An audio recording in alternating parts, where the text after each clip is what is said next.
हरे कृष्णा। ये वृंदावन की बात है।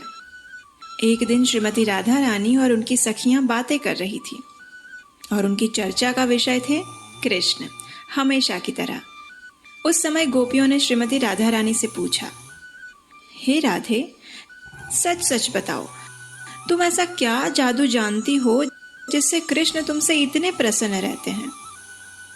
ये सुनकर राधा रानी ने उत्तर देते हुए कहा, हे गोपियों, यदि आप भगवान श्री कृष्ण को प्रसन्न करना चाहती हैं तो एकादशी व्रत का पालन करो। इससे वे निश्चित रूप से वशीभूत होते हैं, इसमें कोई संशय नहीं। तो इस प्रकार स्वयं श्रीमती राधा रानी ने भी परम भगवान श्री कृष्ण को प्रसन्न करने हेतु एकादशी व्रत की महिमा का वर्णन किया है। और ऐसी ही एकादशी तिथि का फिर एक बार आगमन हो चुका है। वैशाख मास के कृष्ण पक्ष में आने वाली ये एकादशी है वरुथिनी एकादशी। ये एकादशी मनुष्य के पूर्व और वर्तमान सभी जन्मों के पाप कर्मों का उसी प्रकार नाश करती है जिस प्रकार सूर्य के प्रकाश से अंधकार का नाश होता है। तो चलिए इस परम कल्याणकारी वरुथिनी एकादशी की व्रत कथा का प्रारंभ करते हैं। ये उस समय की बात है जब महाराज युधिष्ठिर इस संपूर्ण विश्व पर राज्य कर रहे थे। और आप तो जानते ही हैं कि किस प्रकार युधिष्ठिर महाराज और सभी पांडव परम भगवान श्री कृष्ण के भक्त थे। वे अपने जीवन के हर पड़ाव पर भगवान श्री कृष्ण से मार्गदर्शन लेते थे और भगवान भी उन्हें अत्यंत प्रेम करते थे। एक समय भगवान श्री कृष्ण पांडवों से मिलने के लिए आए हुए थे।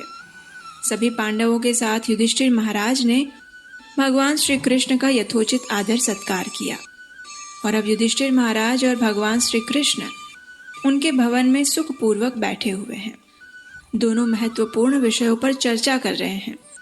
युधिष्ठिर महाराज प्रश्न पूछ रहे हैं और भगवान उनके उत्तर दे रहे हैं। इसी चर्चा के दौरान युधिष्ठिर महाराज ने भगवान श्री कृष्ण से पूछा, हे जनार्दन, कृपया आप मुझे वैशाख मास के कृष्ण पक्ष में आने वाली एकादशी के विषय में बताइए। उसका नाम क्या है, उसका महात्म्य क्या है और किस प्रकार उसका पालन करना चाहिए? इस विषय में मैं विस्तार से सुनना चाहता हूँ प्रभु। युधिष्ठिर महाराज के प्रश्न को सुनकर भगवान श्री कृष्ण ने कहा, हे राजन, वैशाख मास के कृष्ण पक्ष में आने वाली एकादशी का नाम है वरुथिनी एकादशी। ये एकादशी शुद्ध जीवन प्रदान करने वाली और समस्त पापों का नाश करने वाली है। इस व्रत का पालन करने से व्यक्ति जन्म मरण के चक्र से मुक्ति पाकर भगवत भक्ति को प्राप्त करता है। इतना ही नहीं, जो भी व्यक्ति इस एकादशी का श्रद्धापूर्वक पालन करता है उसे सूर्य ग्रहण के समय कुरुक्षेत्र में 40 किलो सुवर्ण का दान करने का पुण्यफल प्राप्त होता है। इस विषय में एक पौराणिक कथा भी आती है। सतयुग में महान राजा मांधाता का साम्राज्य था। यह राजा अत्यंत विनम्र, चरित्रवान, शक्तिशाली और आध्यात्मिक थे। उनके साम्राज्य में चारों ओर सुख, समृद्धि और शांति का वास था।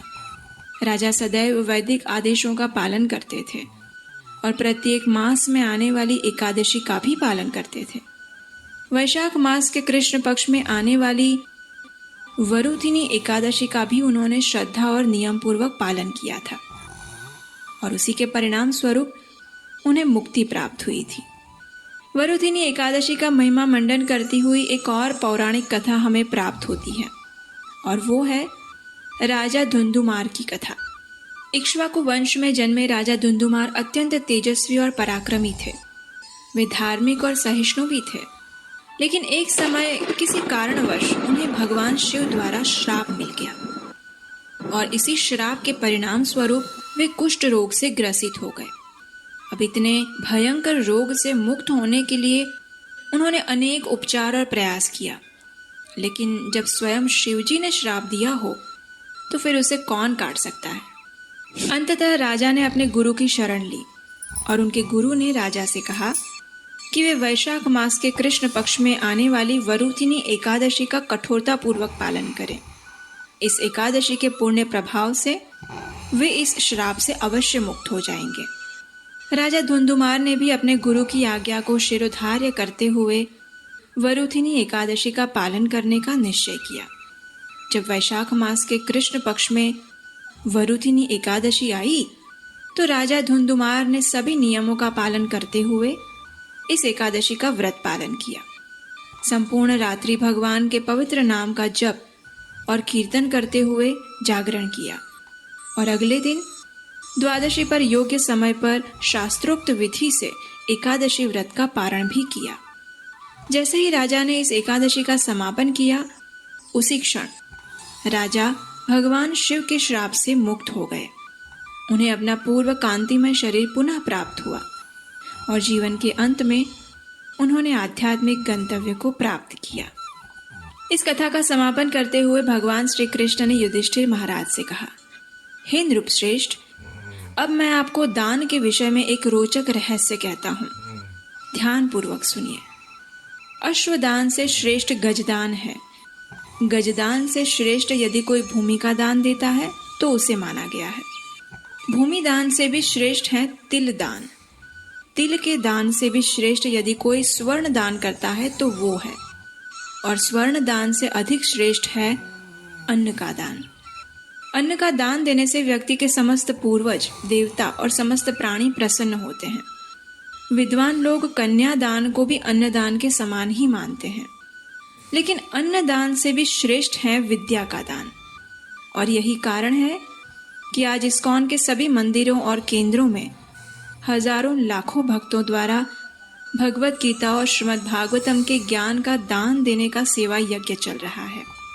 भगवान श्री कृष्ण ने वरुथिनी एकादशी की महिमा सुनाते हुए आगे कहा, जो व्यक्ति अपनी पुत्री के धन पर आश्रित रहता है उसे संपूर्ण ब्रह्मांड के जलमग्न होने तक नारकीय स्थिति में रहना पड़ता है, और जो व्यक्ति अपनी पुत्री का विवाह कराते समय वर पक्ष से धन लेता है उसे अगले जन्म में बिल्ली का शरीर प्राप्त होता है। बिल्कुल वैसे ही जैसे एक मांसाहार करने वाला व्यक्ति अगले जन्म में मांस भक्षी जंगली प्राणी बनता है, और अत्यंत काम आसक्त व्यक्ति को कुत्ते का शरीर मिलता है।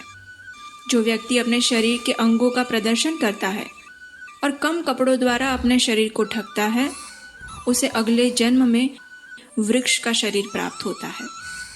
लेकिन उसके विपरीत जो व्यक्ति अपनी कन्या को आभूषणों से सुसज्जित करके विवाह के समय अपनी कन्या का दान देता है उससे जो फल प्राप्त होता है उसका वर्णन स्वयं स्वर्ग में चित्रगुप्त भी नहीं कर सकते। और यही फल प्राप्त होता है जो व्यक्ति श्रद्धा और नियम पूर्वक वरुथिनी एकादशी का पालन करता है। तो इतनी महत्वपूर्ण है ये भगवान श्री हरि को प्रिय वरुथिनी एकादशी, इसलिए प्रत्येक मनुष्य को इस एकादशी का नियम पूर्वक श्रद्धा के साथ अवश्य पालन करना चाहिए। हरे कृष्णा।